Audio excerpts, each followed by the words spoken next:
공천헌금 이 경찰 수사와 관련해서 예. 지금 계속 이야기가 나오고 있는데 이게 말이 계속 그러니까 이제 피의자라고 해 지금 조사받고 있는 사람들 예. 이 사람들 말이 계속 조금씩 바뀌어요. 굉장히 안 좋은 상황인 게 일단 그 벌써 1년 전입니다. 지난달에 녹취가 등장을 했잖아요. 그 녹취가 보통 녹취가 등장하면 기자들은 그게 다 진실이라고 생각을 하거든요. 대체로 그렇게 생각을 합니다.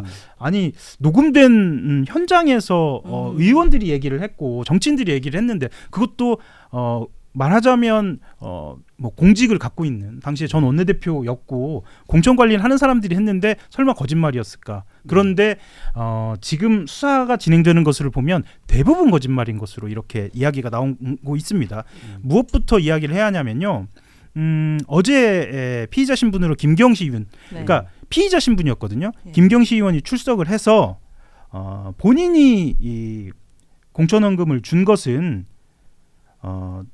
그러니까 본인이 주려고 했던 것이 아니라 보좌관, 그러니까 돈을 보관하고 있었던 것으로 알려진 사무국장이 먼저 요구해서 준 것이다. 공천헌금을 제안을 해서 준 것이다라고 진술을 했습니다. 자 그러면 이거 한마디로요. 강선우 의원이 얘기했던 모든 게 다 깨집니다. 본인은 사무국장이 보관하고 있었고 바로 돌려줬다라는 것까지 어떤 전제가 깨지는 거죠. 왜냐하면 공천헌금을 보좌관이 먼저 제안을 할 수 있을까라는 어떤 합리적인 추론도 가능하고요. 그럼 그 보좌관도 거짓말한 게 되잖아요.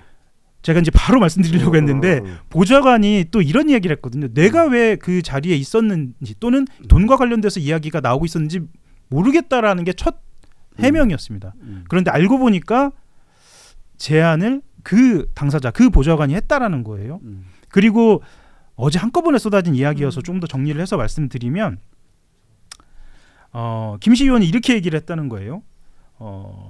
그 사무국장이 공천헌금을 제안하고 강 의원과 만남을 주선을 했고, 자 그 다음에 그 보좌관은 강 의원의 지시로 물건을 실었다 이렇게 이야기를 하는 겁니다. 여기서 물건이라고 표현을 해요. 그러니까 물건은 돈이죠, 공천헌금이죠. 그러면 모든 상황이 다 엉키는데 정리를 하자면 세 사람 다 거짓말한 세 사람 다 거짓말을 하는 겁니다.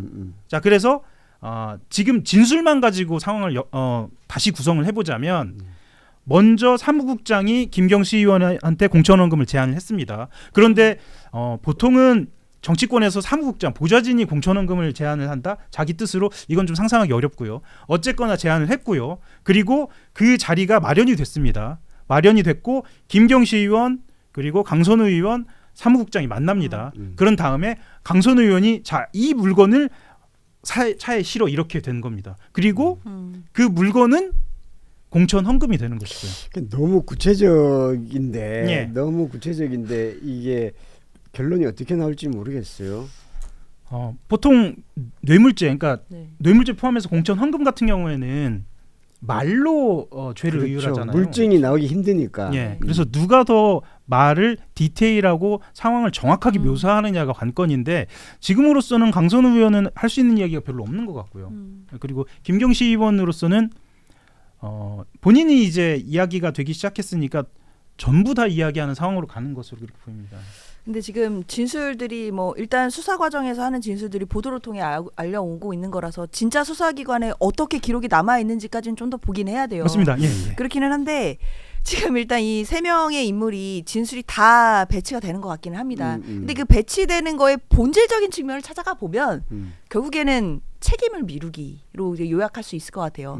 그러니까 뭐 김경시 의원도 결국에는 본인이 먼저 막 고의적으로 뭐 하려고 했던 게 아니라 그쪽에서 먼저 재원이 와서 어쩔 수 없이 내가 갖다 준 거다라는 취지예요. 결국에는. 그러니까 본인의 책임을 어떻게든 덜어보고자 하는 것이고. 옛날에 삼성이 박근혜한테 줬던 거 똑같은 것 같은데. 맞습니다. 예. 그렇죠. 뭐 그런 식이고 지금 뭐 보좌관이나 강선우 의원 측도 결국에는 자신의 책임을 조금이라도 덜어보려고 하는 진술들이 나오는 거지 이 사실관계 자체는 있었던 것으로 지금 보이는 것 같거든요. 그러니까 수사기관 입장에서 돈이 오간 거는 맞는데 그 상황에서의 진술이 세밀하게 달라지는 부분들은 이럴 때 하는 게 대질 조사거든요. 네. 그래서 아마 경찰이 저는 강선우 의원을 다음 주 화요일에 소환 요청을 했다 그러고 맞습니다. 뭐 응할지는 모르겠지만 아마 다음 주 정도면 세 사람에 대한 조사가 어느 정도 일단락이 될 거고 그러면 어디가 다른지를 볼 수 있어요. 그리고 이게 따로 불러서 진술을 받는 거기 때문에 상대방이 뭐라고 말했는지를 알 수가 없거든요. 이 세 명이. 그런 상황에서 갑자기 불러다가 대지를 하면 솔직히 수사 많이 해본 수사관들은 누가 거짓말하는지를 금방 알 수 있다라고 하더라고요. 그래서 이 대지를 아마 하게 될 거고 그리고 만났던 걸로 주장되는 그 시점에 뭐 카페 그때 정말 갔었는지 뭐 이런 부분들 같은 경우에는 당시에 뭐 그 기지국이라든지 CCTV 뭐, 그렇죠. 그리고 의원이기 때문에 일정들이 남아 있을 가능성이 있거든요. 뭐 차량 일지라든지 이런 부분들을 확인해서 교차 검증하다 보면은 결국에 누가 거짓말했는지는 저는 금세 드러난다고 보여요. 그렇기 때문에 이 공천원금에 대한 부분들은 사실 수사가 굉장히 급물살을 타고 있고 지금 뭐 장동혁 대표는 이것까지 지금 특검하자라고 하지만 정치권에서 만약에 특검을 받아서 특검을 논의한다라고 해도 그 전에 수사가 끝날 가능성이 높다. 그렇죠. 네, 저는 그렇게 봐야 된다고 봅니다. 어떻게 보면 수사는 심플한 거죠. 등장인물이 그렇죠. 그렇죠. 많지도 않고. 예, 알겠습니다. 그리고 오늘 지금 현재 아마 지금 2차 특검법 관련해서 지금 필리버스터 지금 계속되고 있는데 아마 오후 3시 반쯤에 종료가 된다고 하죠. 네. 그렇게 되면 이제 저기 민주당은 2차 특검법은 오늘 처리하는 거죠. 예, 지난달 말 종료가 됐죠. 내란, 김건희, 순직 해병 이 3대 특검입니다. 이 3대 특검에서 결론이 나지 않은 의혹 등을 수사하기 위해서 2차 종합 특검 법안 지금 국회 본회의에 어제 상정된 상태고요. 천하람 의원 지금 필리버스터 계속 하고 있는지 모르겠습니다만 필리버스터 끝나면 이 절차 종결을 하고요. 표결할 전망입니다. 오후에 아마 통과가 되지 않을까 싶습니다. 변호사님은 2차 특검, 종합 특검은 해야 된다고 보시는 쪽이시죠? 일단 많은 국민들께서 뭐 특검이 되었던 뭐 국수본이 되었던 미진한 부분이 있다. 수사가 남은 게 너무 많다. 이거 더 알아봐야 된다라는 데는 대부분 공감하신다고 생각해요. 다만 그 과정이 특검이어야 되느냐 국수본이 되어야 되느냐라는 부분에서 세밀하게 견해가 갈릴 수는 있겠지만 다른 건 몰라도 이 내란에 대한 부분은 아직도 지금 진상조사가 제대로 안 된 게 많다. 특검이 너무 짧았다. 이렇게 말씀하시는 분들 많으시거든요.